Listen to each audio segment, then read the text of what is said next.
Hey friends, it's Rachel and Shira. Welcome to our Zoom Out podcast. We're two close friends who love having honest, vulnerable conversations about life, healing, and all the messy, beautiful parts of being human. We definitely don't have all the answers, but we have a deep desire to see life from a wider lens. We're here to ask questions, share our stories along the way, be real with each other and with you. So if you've ever felt like there's a bigger picture you're not always seeing, you're not alone. Let's zoom out together. Welcome back, everyone. This week's episode is actually inspired by the movie Inside Out. It's the one where we turn ourselves inside out. And it's actually funny because originally I didn't love the first movie. Really? I thought it was just too much. And then I saw the second movie, the Inside Out 2, with like the whole anxiety thing, and I literally cried. And then I realized like what a profound and brilliant concept the whole Inside Out especially is. Like for children, like what a beautiful message just to understand. That's why I didn't like it, because I was like, this is like too heavy. Like I left it like it was too sad, like Bing Bong when he like fades away and like the whole thing. I don't know, that's really funny. Like sometimes when I watch kids movies, like it was just like too sad for me. Yeah. But then watching it as an adult, I was like, whoa, this is really it's intense. Funny because I think I watched the first Inside Out movie like three separate times in the movies, and every single time I cried because it just like hit home. I also think what a powerful message, especially for kids, to understand that essentially, if for any of you guys that haven't watched that movie, first of all, go watch it. It's amazing.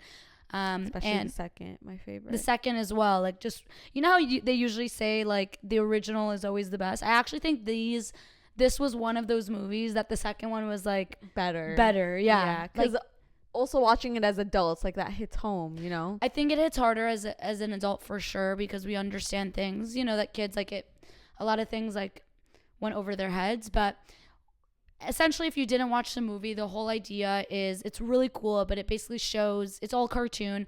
It's a little girl, and the idea is that there's these emotions living in this console, or like living in this in her head essentially, and each emotion like drives the console to make her do different things. So it's obviously very similar like in life, you know, sometimes our anger is in the front seat and it makes us do things that maybe we wouldn't normally do with a level head, right?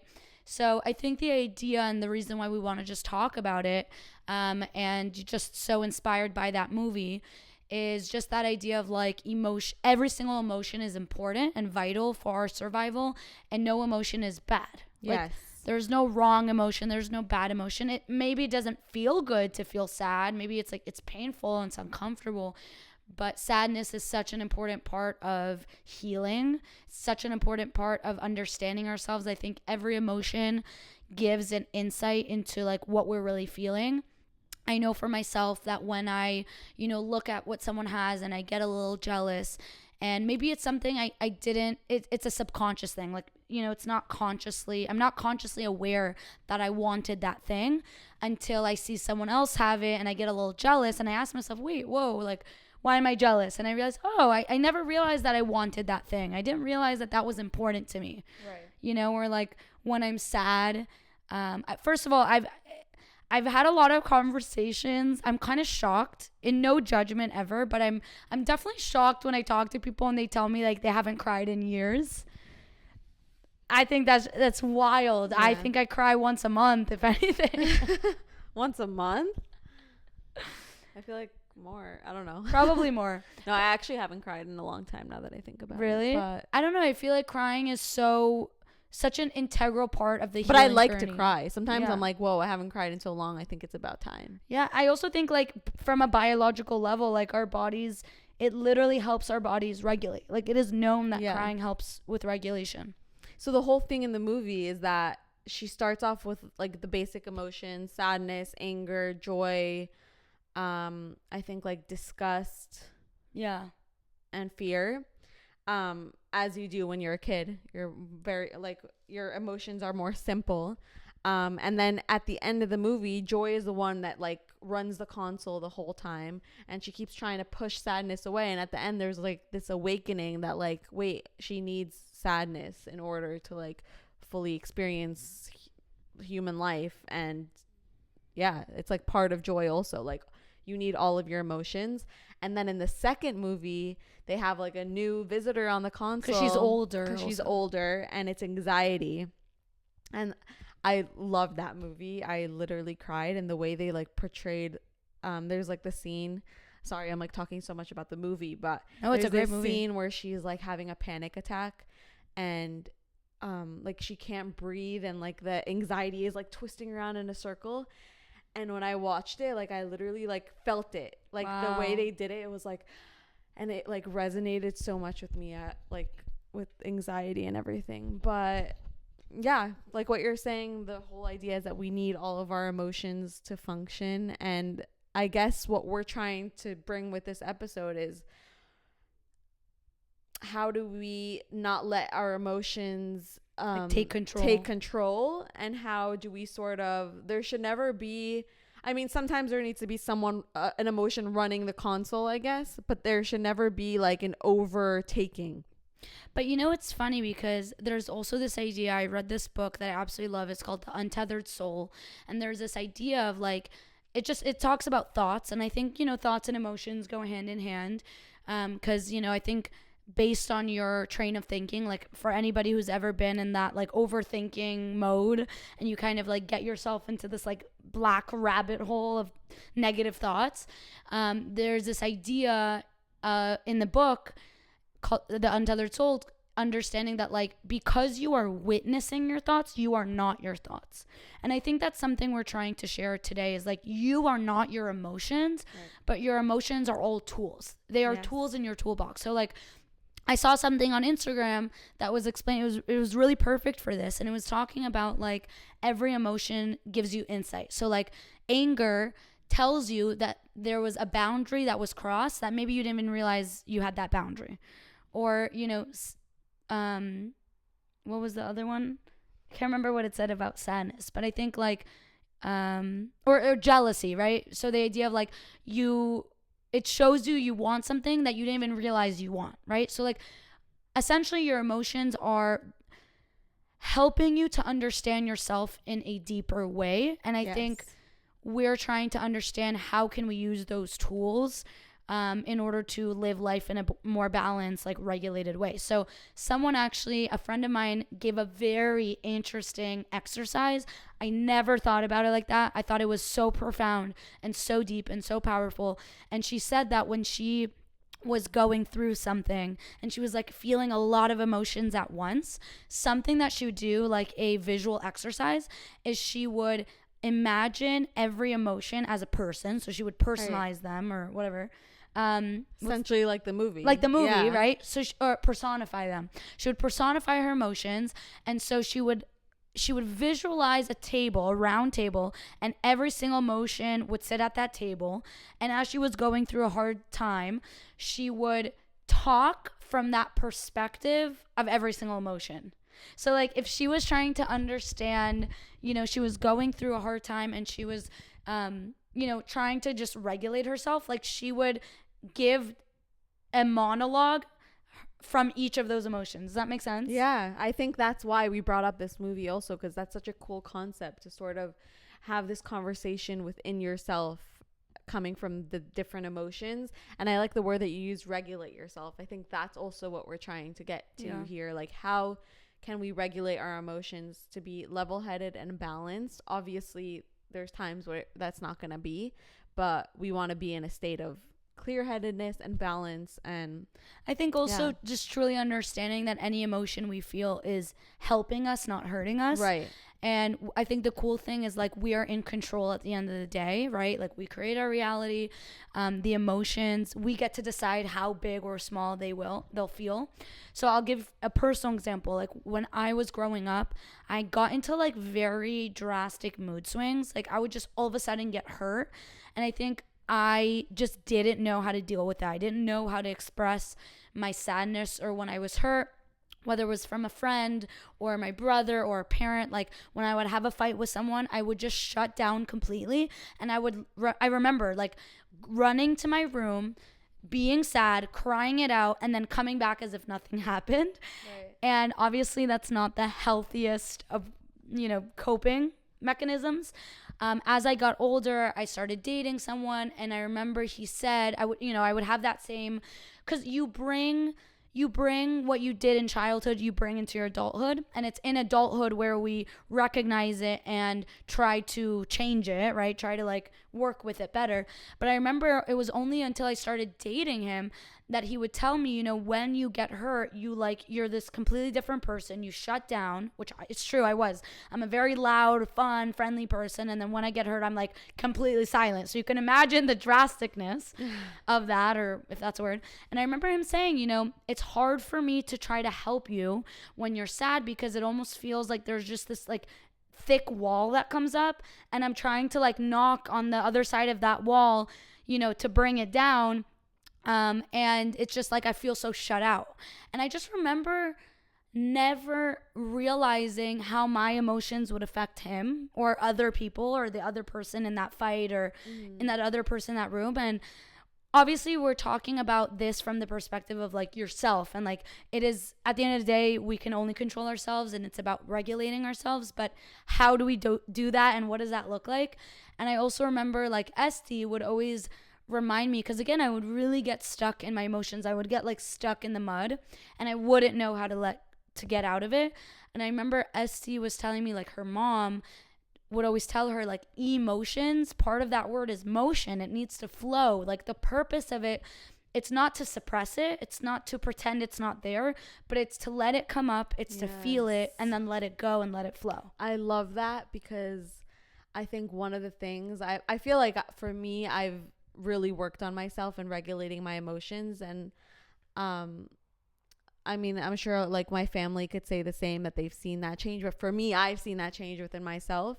And I think that what helped me is letting myself feel my emotions. A lot of the times before, I was like fighting with my emotions, which ended up with me feeling that emotion even stronger. Like, let's say I was feeling anger, I would fight with that anger, because obviously I don't want to be angry.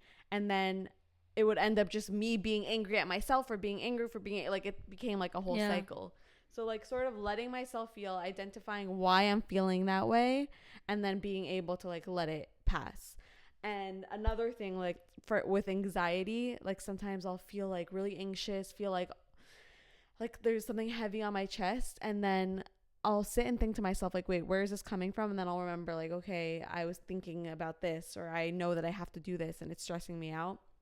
And then I'll be like, okay. And then I'll say one thing at a time, and then I'll like be able to calm myself down. So I think it's just identifying the emotion, where it's coming from, and then letting it pass. So feeling it, letting it pass. What are some tools that we can share with the listeners of how to, you're sitting in that emotion, you're stuck, you're feeling a lot of feelings. What are some tools that can help release that? Like to feel it and then release it.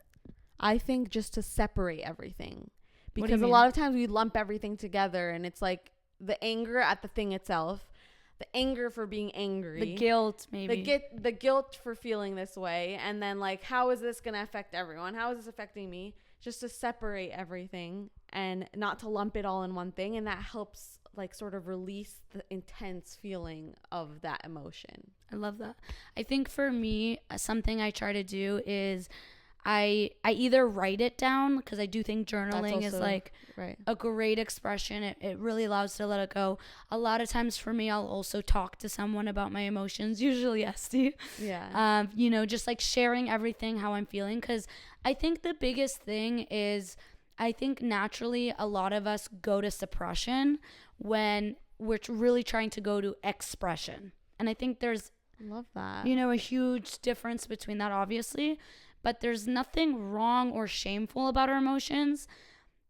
I think it's just allowing them to, be expressed, accepting them for what they are, accepting that we are feeling this way and being okay with feeling it. Because I think a lot of times why the emotion feels so big is like we resist it. Like, I don't want to feel angry. I don't want to feel sad. It's like, I think the resistance is the thing that creates like a bigger emotion, if anything. So I think for me, what I've learned is, because again, I mentioned like when I was younger, I would really go into these mood swings and I wouldn't know how to really deal with it in a healthy way.